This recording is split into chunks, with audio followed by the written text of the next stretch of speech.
Hora da palavra, 31 de janeiro de 2023.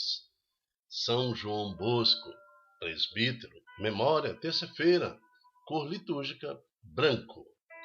O santo do dia, então, é São João Bosco, fundador da Sociedade da Salesiana. É ele que se dedicou tanto à educação das crianças, dos jovens, homem destemido na fé, pai e mestre da juventude. Foste um modelo e espelho, Dom Bosco, bom pastor, sinal do amor paterno de Deus para conosco. Cuidai e preenchei os corações dos órfãos, dos carentes, familiares, efetivas e efetivas. Seja nosso Pai e protetor. Rogai para que todos também o imitem na mesma plenitude da bondade. Então, que Dom Bosco seja também um exemplo para todos nós. São João Bosco, intercedei por nós. O salmo de hoje é o responsório que está no Salmo 22. Todos aqueles que vos buscam hão de louvar-vos, ó Senhor.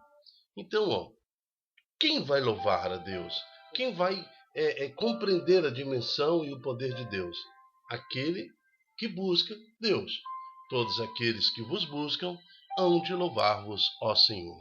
Sois meu louvor em meio à grande assembleia. Cumpro meus votos ante aqueles que vos temem. Vossos pobres vão comer e saciar-se. Os que procuram o Senhor o louvarão. Seus corações tenham a vida para sempre. Todos aqueles que vos buscam hão de louvar-vos, ó Senhor. Estamos reunidos em nome do Pai, do Filho e do Espírito Santo. Amém. Primeira leitura está no livro dos Hebreus, capítulo 12, de 1 a 4. Estamos concluindo, então, o estudo da carta aos Hebreus, que é escrita pelo apóstolo Paulo, né? Irmãos, começa no versículo 1. Rodeado como estamos por uma tamanha multidão de testemunha, deixemos de lado o que nos pesa e o pecado que nos envolve. Então, nesse versículo 1, o apóstolo está nos pedindo todos nós temos pecado, todos nós estamos presos, acorrentados ao pecado. Mas deixemos de lado isso, vamos lutar pela nossa libertação do espírito, da alma, do corpo, tudo aquilo que nos pesa e o pecado que nos envolve. Então ele nos convida a lutar contra essas tendências, lutar contra aquilo que nos envolve e nos aprisiona. Empenhemo-nos na perseverança no combate que nos é proposto, com os olhos fixos em Jesus, que em nós começa e completa a obra da fé. Em vista da alegria que lhe foi proposta, suportou a cruz, não se importando com a infâmia, e assentou-se à direita do trono de Deus. A exemplo de Jesus, tudo lhe foi contrário enquanto ele esteve no nosso meio. Todas as autoridades religiosas e não religiosas, autoridades do rei, Roma, tudo foi contra Jesus. Mas ele combateu na fé, ele combateu. Por isso, ele está lá, venceu, sentou-se à direita do trono de Deus. Obedecer à vontade de Deus em nós é uma luta diária, como está escrito aqui no Salmo, né? Todos aqueles que buscam hão de louvar-vos, ó Senhor. Então não todos vão louvar, só aqueles que buscam, que se empenham para cumprir a vontade de Deus nessa terra. Finalmente, versículo 3.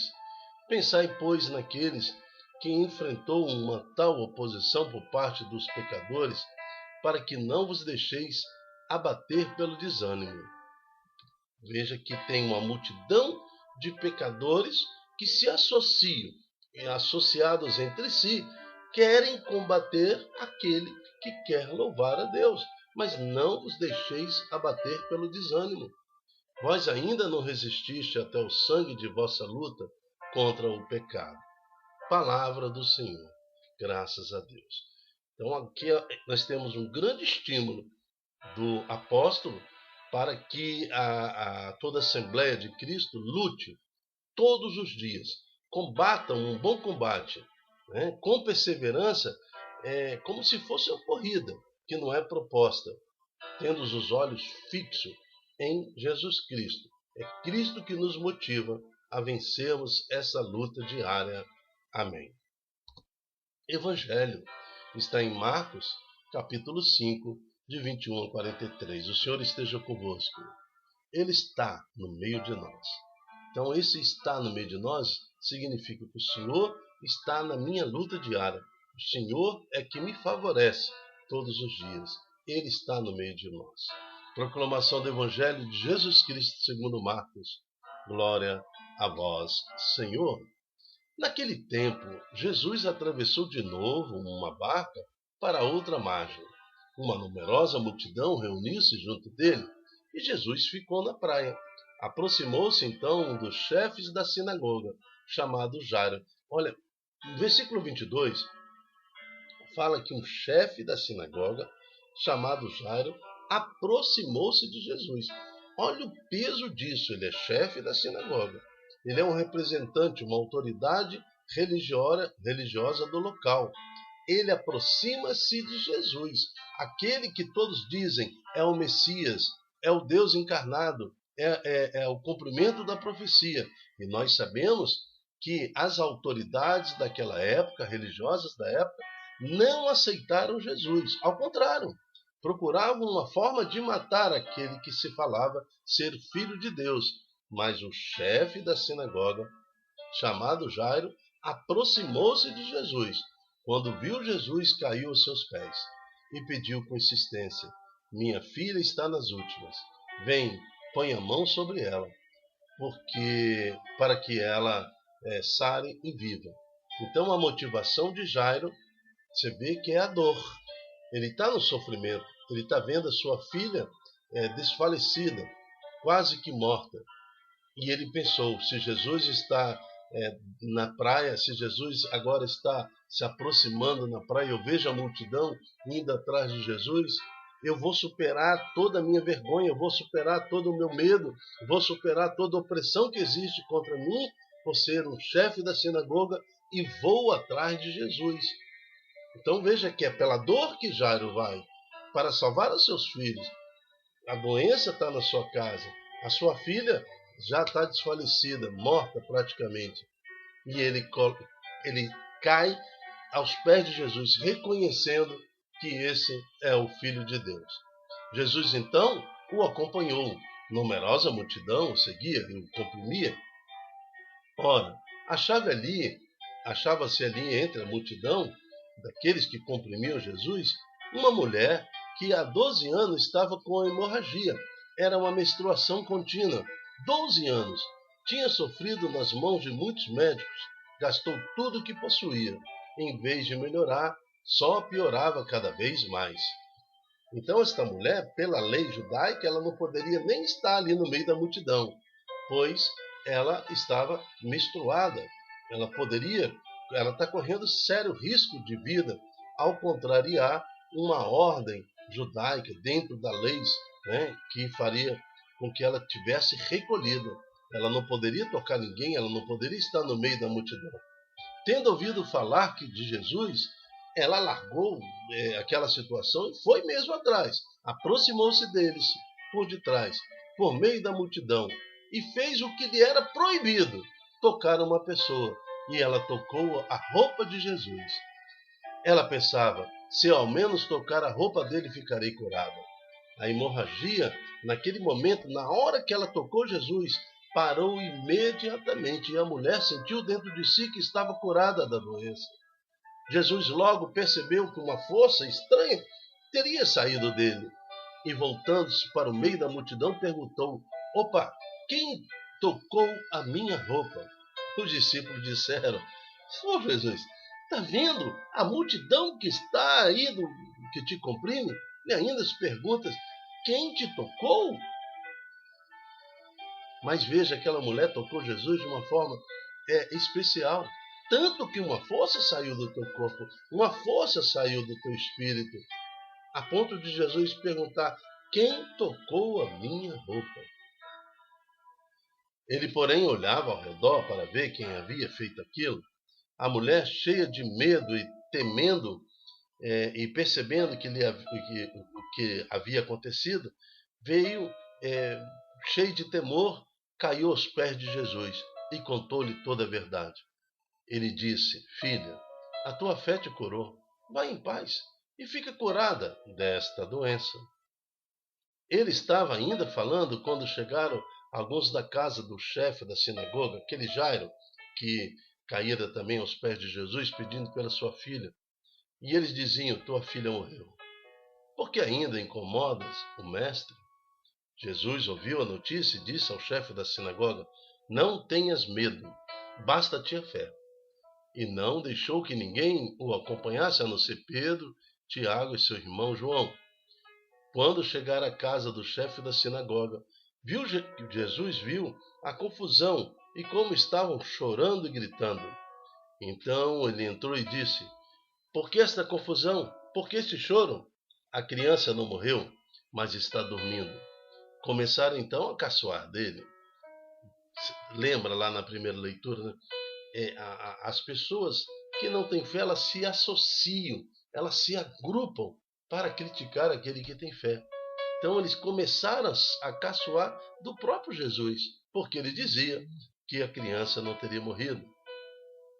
Mas ele mandou que todos saíssem, menos o pai e a mãe da menina e os 3 discípulos que o acompanhavam.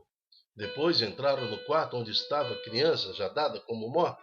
Jesus pegou na mão da criança e disse: Talita cum, que quer dizer: menina, levanta-te.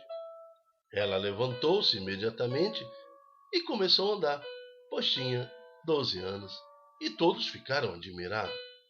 Ele recomendou com insistência que ninguém ficasse sabendo daquilo, até para proteger o mestre da sinagoga, o chefe da sinagoga, e também porque não era seu tempo, e mandou dar de comer à menina. Palavra da salvação. Glória a vós, Senhor. Então temos 2 cenários. Primeiro, aquela mulher que sofre, de uma menstruação que dura 12 anos, uma hemorragia que dura 12 anos. Pelas leis, ela não poderia tocar ninguém, nem sair de casa. Mas ela busca a palavra de Deus. Ela sai da sua doença. Ancorada pela tristeza, pela doença, ela vence pela fé e vai em busca do Senhor Jesus. E depois aquele pai que vê a situação da sua casa. A doença atinge a sua casa. A filha já moribunda, quase morta, e ele sai em desespero para buscar Jesus. Um mestre, um chefe da sinagoga, ele poderia também encontrar a morte por ter aceitado a presença de Jesus ou reconhecido que Jesus é o Senhor. Entre eles, eles perseguiam uns aos outros e queriam perseguir e matar Jesus. Então, revelar esse reconhecimento público de que Jesus era o Senhor, era o Messias, custava caro para o chefe da sinagoga. Mas ele vai em busca de Jesus pela dor. Pela dor. Então, nós temos muitas conversões na nossa vida. Alguns chegam a Deus por amor, alguns chegam a Deus pela busca, pelo estudo, querendo, desejoso. Outros chegam a Deus pela dor. Mas seja como for que você tenha encontrado Jesus, é certo. Deus, em Jesus, quer te curar, quer te libertar, quer curar a sua casa, quer libertar a sua casa. Trazer de volta aquele filho que já está morto pela droga, ou pela vida sem regras, trazer de volta a vida para a sua casa, como trouxe para aquela mulher, como trouxe na vida de Jairo. Bendito seja o nosso Senhor. Bendito seja, Senhor. O nosso sofrimento, queremos te louvar e te bendizer pela dor também.